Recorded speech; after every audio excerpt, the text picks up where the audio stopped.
Hello hello hello hello everyone, कैसे सुन के बताओ एक बार। रुको एक बार, माइक एडजस्ट करना है थोड़ा। हाय हेलो एवरीवन, कैसे हो सभी? फाइन हो गए, बढ़िया हो गए और ढेर सारे मजे के साथ हो गए, किसी प्रकार की कोई समस्या में नहीं हो गए। Welcome back to the edu zone, हमारा प्यारा अपना चैनल।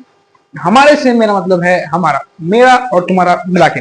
ठीक, आओ भाई, एक नई एनर्जी के साथ, नए हफ्ते के साथ एक नए चैप्टर का शुरुआत करते हैं। चैप्टर है हमारे पास पॉलिटिक्स का लास्ट चैप्टर। फाइनली इस चैप्टर के बाद हमारी जो पॉलिटिक्स की बुक है वो भी पूरी तरीके से क्या हो जाएगी, समाप्त हो जाएगी। ठीक, चैप्टर है हमारे पास कौन सा? चैप्टर है हमारे पास a shirt in the market, lecture 1। पहला लेक्चर है आज, तो a shirt in the market lecture 1। अगर थोड़े नाम से इस चैप्टर को समझने की कोशिश करें कि चैप्टर हमसे कहना क्या चाहता है, ठीक, आओ इस चैप्टर से पूछें कहना क्या चाहते हो। ठीक, तो a shirt in the market मतलब बेसिकली, नाम पे मत जाना, ये इस चैप्टर के नाम से कुछ समझ में नहीं आता है कि एक शर्ट है वो मार्केट में जा रही है, क्या चीजें हैं। इस चैप्टर के नाम पे चीजें समझ में नहीं आती हैं। जब इस चैप्टर के एसेंस को समझोगे, इस चैप्टर के क्रक्स को समझोगे ना, तो एक ओवरव्यू मिलेगा इस चैप्टर का कि ये चैप्टर किस चीज के ऊपर बात करता है। ठीक, तो basically shirt in the market का मतलब ये है कि कोई एक गुड, जो भी कोई एक जो प्रोडक्ट होता है जो मार्केट में पहुंचता है, तो वो किन किन फेजेस से होकर गुजरता है, किस किस तरह से वो एक जगह से दूसरी जगह ट्रेवल करता है, कौन कौन लोग इसमें इन्वॉल्व होते हैं, सारी चीजें। जैसे फॉर एग्जाम्पल, एक कोई प्रोडक्ट किसी फार्मर ने प्रोड्यूस किया, तो अब वो फार्मर उसको मार्केट में लेके जाएगा, मार्केट से वो प्रोसेस होगा, प्रोसेस होकर हमारे पास आएगा। यानी कि कोई भी एक प्रोडक्ट जैसे ही वो मार्केट में पहुंचता है, मार्केट में पहुंचते वो किन किन चीजों से, किन किन फेजेस से होकर हम तक पहुंचता है, कंज्यूमर से कंज्यूमर तक, यानी कि प्रोड्यूसर से लगा करके कंज्यूमर तक के बीच की जितनी भी कहानी होती है मार्केट के अंदर, वो सारी चीजें हम इस चैप्टर में पढ़ने वाले हैं। ठीक, चैप्टर का ओवरव्यू मिला या नहीं मिला ये बताओ।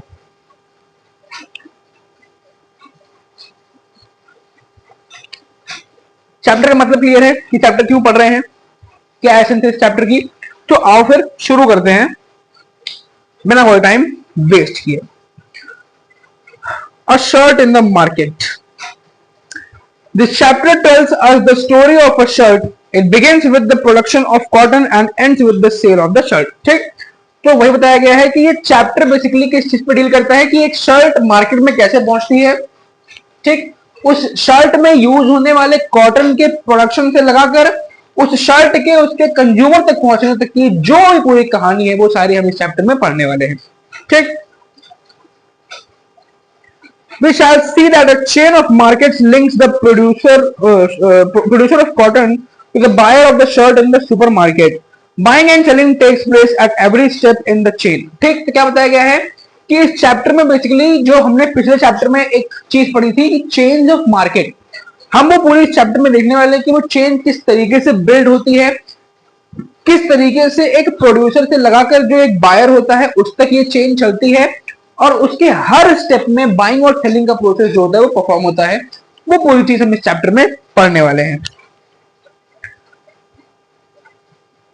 Does everyone benefit equally from this or do some people benefit more than others? We shall find out. ठीक, तो जहां पर हमने जिस पॉइंट पर हमने पिछला चैप्टर एंड किया था, उसी पॉइंट से हम इस चैप्टर, उस पॉइंट को भी हम इस चैप्टर में समझेंगे। ठीक, जैसे हमने पिछला चैप्टर एंड किया था इस पॉइंट पे कि जितने भी लोग मार्केट एक्टिविटी में इन्वॉल्व होते हैं, क्या उन हर किसी को इक्वल प्रॉफिट मिलता है या किसी को एक अनइक्वल अनडू एडवांटेज भी मिलता है।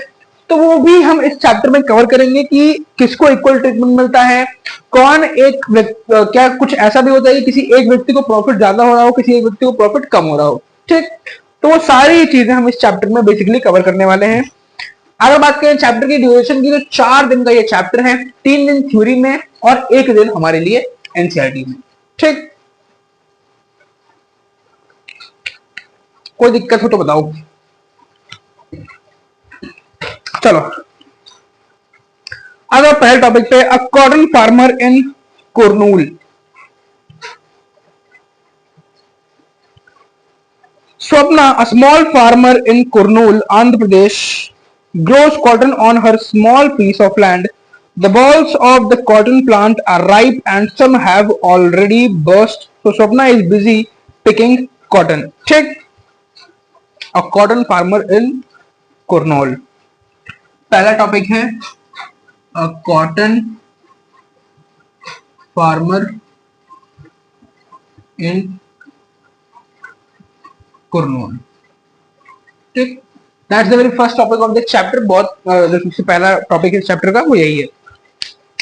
तो टॉपिक बिल्ड कैसे हो रहा है, टॉपिक स्टार्ट कैसे होता है.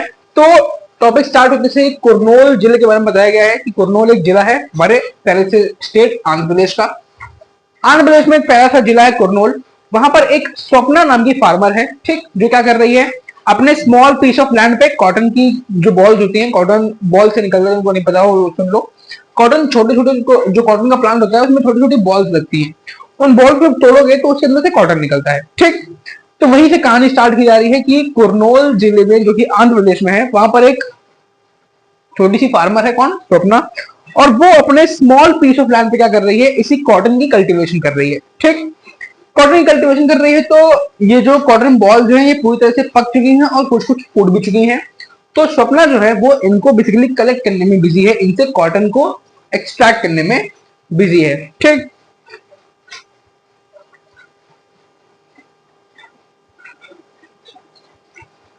The balls which carry the cotton in them do not burst open all at once, so it takes us several days to harvest the cotton. ठीक. क्या बताया जा रहा है कि जो कॉटन की बॉल्स होती हैं, ऐसा नहीं कि पूरे पेड़ की बॉल्स एक ही टाइम पे फट गई, एक ही टाइम पे उनसे कॉटन निकल आया. अलग अलग टाइम पे अलग अलग बॉल्स बर्स्ट होती हैं, जिसके चलते क्या होता है, बहुत एक लंबा पीरियड हो जाता है जिसका हार्वेस्टिंग का. Once the cotton is collected, instead of selling it at Kurnool cotton market, Swapna and her husband take the harvest to the local trader. At the beginning of the cropping season, Swapna had borrowed a 2500 from the trader at a very high interest rate to buy seeds, fertilizers, pesticides for cultivation. ठीक. तो क्या बताया जा रहा है कि Swapna cotton grow करती है. जैसे ही कॉटन ग्रो हो जाती है तो उसको कुरनूल की जो मार्केट है, कुरनूल की जो कॉटन मार्केट है, वहां पर ना बेच के वो अपने एरिया के एक लोकल ट्रेडर को बेचती है. ठीक. क्यों बेचती है? क्योंकि जब कल्टीवेशन सीजन स्टार्ट होता है, ठीक, यानी कि कल्टीवेशन चीजों की स्टार्ट होती है, तो कॉटन में पेस्टिसाइड्स, फर्टिलाइजर्स, ये सारी चीजें डालने के लिए वो उसी ट्रेडर से 2500 रुपए उधार लेती है कल्टीवेशन के स्टार्टिंग में. ठीक.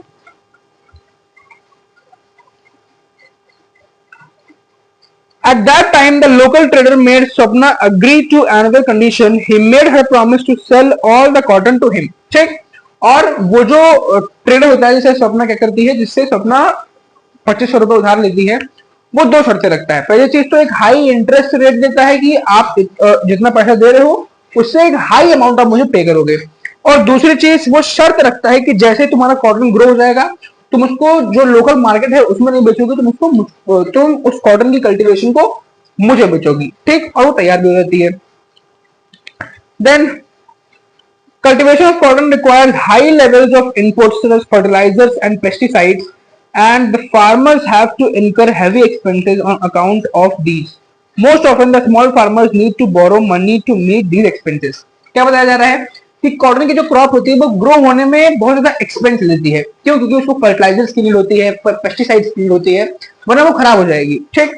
जिसको उसकी एक्सपेंसेस को मीट करने के लिए जो फार्मर्स होते हैं जनरली उनको लोन लेना पड़ता है. क्यों? क्योंकि उन फार्मर्स के पास इतने पैसे नहीं होते हैं कि वो महंगे महंगे फर्टिलाइजर्स और पेस्टिसाइड्स को अफोर्ड कर सकें. At the trader's yard, two of his men weighed the bags of cotton at a price of rupees 1500 per quintal. The cotton fetches rupees 6000. The trader deducts rupees 3000 for repayment of loan and interest and pays Swapna rupees 3000. ठीक. तो क्या होता है कि जो भी cultivation होती है कॉटन की, जो भी कॉटन निकलता है, वो कॉटन लेके स्वप्ना उसके हस्बैंड कहाँ पहुंचते हैं, उसी ट्रेडर के पास. ट्रेडर उसको स्वप्ना को 1500 रुपीज पर क्विंटल के हिसाब से कॉटन का भाव लगाता है. ठीक. अब जब पूरी कॉटन की वेटिंग की जाती है, जब पूरी कॉटन को वेट किया जाता है, तो 6000 बनते हैं सपना के. ठीक. गलत नहीं सोचना, 6000 बन रहे हैं उसके कॉटन के. ठीक.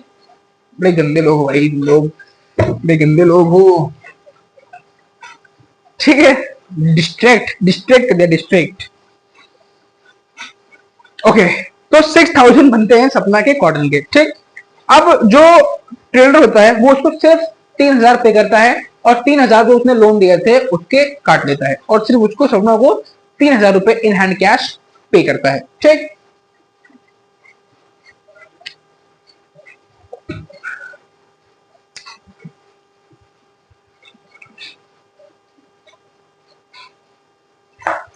फिर यहां से स्वप्न और ट्रेडर की बात बताई गई है, ये पढ़ लेना, ठीक।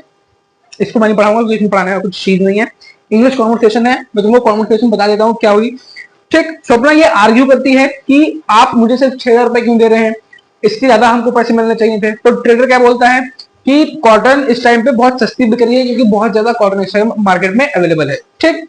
और ट्रेडर ये कहता है कि अगर तुमको कहीं और पे प्राइस पता करना हो तुम पता कर लो, लेकिन स्वप्ना ये जानते हुए भी कि उसको कम प्राइस मिल रही है वो मान जाती है और उसको कॉटन उस ट्रेडर को बेच देती है। अब आप पैराग्राफ पे, though Sapna knows that cotton will sell for at least rupees 1,800 per quintal, she doesn't argue further. The trader is a powerful man in the village and the farmer have to depend on him for loans, not only for cultivation but also to meet other exigencies such as illness, children's school fees, etc. ठीक। तो क्या बताया जा रहा है कि स्वप्ना को पता था कि उसको कम पैसे पेमेंट किए गए हैं क्योंकि स्वप्ना जानती थी कि मिनिमम टू मिनिमम रुपीज 1,800 तो मिलने ही चाहिए पर क्विंटल, ठीक। बट वो ज्यादा आर्ग्यू नहीं करती है उस ट्रेडर से, उस ट्रेडर को अपना जो सामान होता है, अपना जो कॉटन होता है वो बेच देती है 1,500 रुपए पर। क्यों करती है वो ऐसा? मजा आ रहा था क्या लॉस लेने में? नहीं, वो जो ट्रेडर था वो उस एरिया का एक बहुत ही इन्फ्लुएंशियल पर्सन था, ठीक। Influential person in the sense कि बहुत वेल्दी ट्रेडर था, ठीक। उसी के चलते उससे आर्ग्यू करना स्वप्ना पसंद नहीं करती है, ठीक। उससे आर्ग्यू करना स्वप्ना पसंद नहीं करती है क्योंकि स्वप्ना और उसकी पूरी फैमिली उस ट्रेडर पे डिपेंड करते थे। किस चीज के लिए? अपने बच्चों की पढ़ाई के लिए, अभी तबीयत खराब हुई तो उन सारी चीजों के लिए उस पर डिपेंड करते थे, इसीलिए उन लोगों ने उससे ज्यादा आर्ग्यू नहीं किया उस ट्रेडर से, ठीक। और जितना उसने पैसा दे दिया उतना इन लोगों ने ले लिया।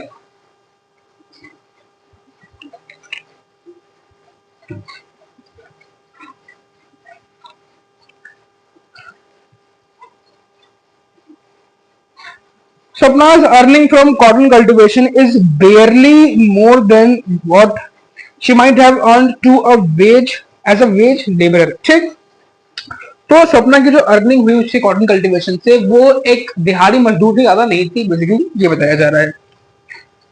फिर नेक्स्ट टॉपिक है the cloth market of Erode. Erodes by weekly cloth market, by weekly मतलब दिन में जो महीने हफ्ते में जो 2 बार लगती है, ठीक। वीकली मार्केट एक तरह की।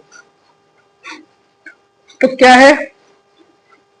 Erode's bi-weekly cloth market in Tamil Nadu is one of the largest cloth markets in the world.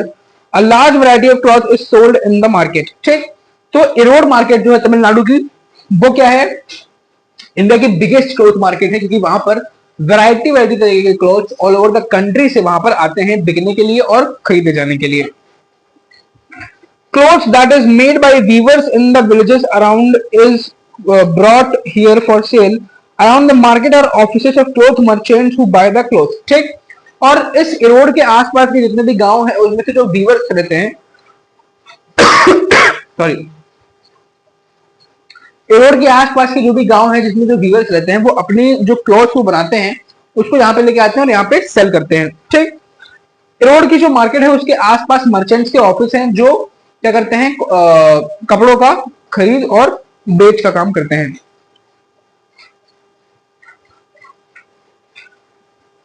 Other traders from many South Indian towns also come and purchase clothes in this market, ठीक। और south India के अलग अलग part से लोग यहाँ पर आते हैं, अलग अलग मर्चेंट, अलग अलग ट्रेडर्स आते हैं यहाँ पे क्या करने, सामान को खरीदने और बेचने, क्लोथ्स को खरीदने और बेचने।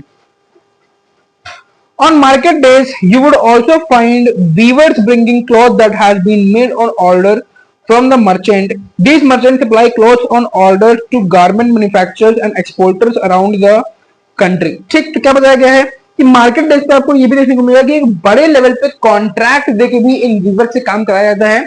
इन बड़े वीवर्स को जो बड़े ट्रेडर्स होते हैं वो कॉन्ट्रैक्ट देते हैं, उनसे कपड़े लेकर फिर ऑल ओवर द कंट्री क्या करते हैं, उसको सेल करते हैं। They purchase the yarn and give instructions to the weavers about the kind of cloth that is to be made. In the following example, we can see how this is done. ठीक, तो क्या बताया गया है कि ये उन viewers को क्लोथ प्रोवाइड करते हैं और उनको बताते हैं कि हमको इस तरीके का कपड़ा चाहिए, शर्ट चाहिए, पैंट चाहिए, मतलब जो भी उनकी रिक्वायरमेंट होती है वो उन वीवर्स को बताते हैं और वीवर्स से कहते हैं कि आप मुझे इस तरीके के कपड़े इन कॉटन से तैयार करके दे दो। ठीक, इतना रखते हैं आज, ज्यादा नहीं करेंगे आज, चलिए इस क्लास में इतने रखते हैं। ठीक, रुकना।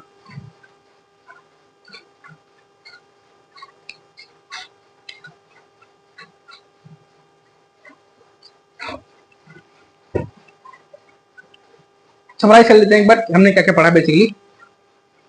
तो चैप्टर के जो पहला पैराग्राफ था, जो पहला पेज था, उसमें बेसिकली इस चैप्टर के बारे में बताया गया कि इस चैप्टर के अंदर हम किस किस चीजों के ऊपर बात करने वाले हैं। ठीक, फिर शुरू होती है स्वप्ना की कहानी। स्वप्ना क्या है, एक स्मॉल फार्मर है जो कि कॉटन को ग्रो करती है। फिर हम देखते हैं किस तरीके से उसको जितने पैसे मिलने चाहिए थे उतने नहीं मिलते हैं।